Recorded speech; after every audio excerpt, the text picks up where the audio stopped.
Et Lilian Cuvillier, on a parlé du temps messianique, de ce temps-là, qui est celui de la présence de Dieu. Alors, j'aimerais qu'on revienne un peu là-dessus, parce que c'est quand même quelque chose d'assez difficile à entendre. C'est pas quelque chose qu'on entend très souvent. Donc, voilà, redites-nous un peu ce que c'est que ce temps d'Apocalypse pour Paul. Alors, pour essayer de le redire, je vais faire droit à une lecture que j'ai fait récemment d'un philosophe italien, je crois Giorgio Agamben, qui a écrit sur Paul un ouvrage qui s'appelle Le temps qui reste. Et que les téléspectateurs connaissent, puisqu'il a fait une conférence de carême. Donc, vous voyez. Bon, écoutez, il visualise. Voilà. Et donc, dans cet ouvrage, Le temps qui reste, il propose, dans la pensée de Paul, de distinguer, non pas comme dans la pensée apocalyptique traditionnelle, de laquelle Paul est l'héritier, deux temps, qui seraient le temps profane et le temps eschatologique. Donc le temps profane serait le temps dans lequel on vit, et le temps eschatologique serait le temps à venir, le temps nouveau que tous les croyants apocalyptiques attendent. Et il propose de dire qu'il y a un troisième temps qui vient s'inscrire, qu'il appelle le temps messianique. Comme son nom l'indique, c'est le temps du Messie. Mais ce temps du Messie a cette particularité dans la pensée chrétienne que, au fond, il vient couper, en quelque sorte, s'inscrire à l'intérieur de la rupture entre le temps profane et le temps eschatologique. J'essaie de m'expliquer. Oui, parce qu'on a sur 3 temps. Voilà, on vit où là maintenant? Voilà, justement, ça part au fond de ce constat que les premiers chrétiens ont été confrontés à quelque chose qui a failli être pour eux l'échec le plus total. Au fond, quelque part, qu'est-ce qu'ils attendaient? Ils attendaient que la résurrection du Christ, ça manifeste la venue du temps nouveau.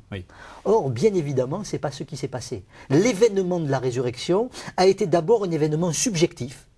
Et du coup, on a projeté l'espérance que un jour le monde entier allait vivre ce que les premiers chrétiens et les croyants de tous les temps expérimentent, la résurrection du Christ. En apparence, rien n'a changé. Et en apparence, rien n'a changé. Et le temps messianique, au fond, dit Agamben, c'est au fond la foi au Christ qui vient au fond s'inscrire dans le temps profane et vient le renouveler de l'intérieur.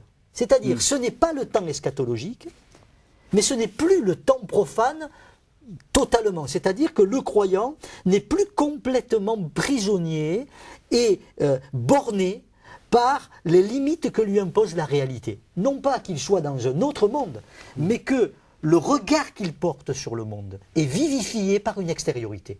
C'est au fond ça le temps messianique, tel que je l'ai compris. Je ne prétends pas que c'est ce que dit Giorgio Agamben totalement, mais c'est ainsi que je le ressaisis moi pour comprendre Paul. Donc être chrétien, c'est avoir un regard particulier. Il y a un regard chrétien, plus que ce qu'on dit, c'est des rites, c'est plus un regard. Oui, comme de la même manière que je dirais qu'il n'y a pas forcément, ça ouvrirait un débat, mais je vais le prendre par ce biais-là, je dirais qu'il n'y a pas forcément une morale ou une éthique chrétienne, mais il y a une façon chrétienne d'habiter le monde et l'éthique du monde. Voyez, c'est-à-dire au fond, c'est en quelque sorte un regard, une parole externe, qui est la parole du Christ. Au commencement était la parole et le Verbe s'est fait chair. Et cette parole vient s'inscrire au plus profond de nous et vient poser d'abord un regard sur nous-mêmes. Un regard à la fois de contestation et d'amour.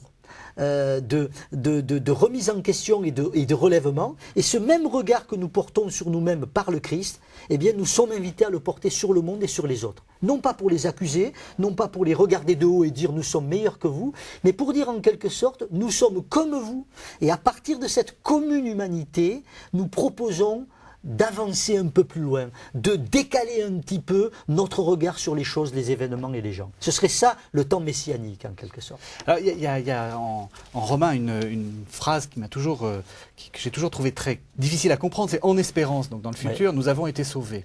Ça veut dire qu'en gros, c'est ce que vous dites, c'est-à-dire que le temps est aboli, mais pourtant nous vivons dans le temps. Alors comment est-ce qu'on vit? On pourrait le dire en reprenant deux termes grecs qu'on retrouve dans les épîtres pauliniennes. Il y a le chronos et le kairos. Au fond, nous sommes dans le chronos. Dites-nous ce que c'est. Le chronos, c'est la chronologie. Je suis né à telle date et j'existe et j'espère que je vais encore vivre longtemps. Mais on pourra inscrire sur une ligne, au fond, ce que j'ai vécu. Donc, c'est le temps tel que nous le percevons. Et le kairos, au fond, c'est le moment, c'est l'instant qui ne peut pas se vivre hors du chronos, mais qui en même temps le revivifie et permet, au fond, de ne pas être prisonnier simplement d'une durée chronologique. Voilà un peu comme on pourrait le dire, le kairos qui vient revivifier et redonner un regard nouveau sur le chronos. Merci Lilian Cuvillier.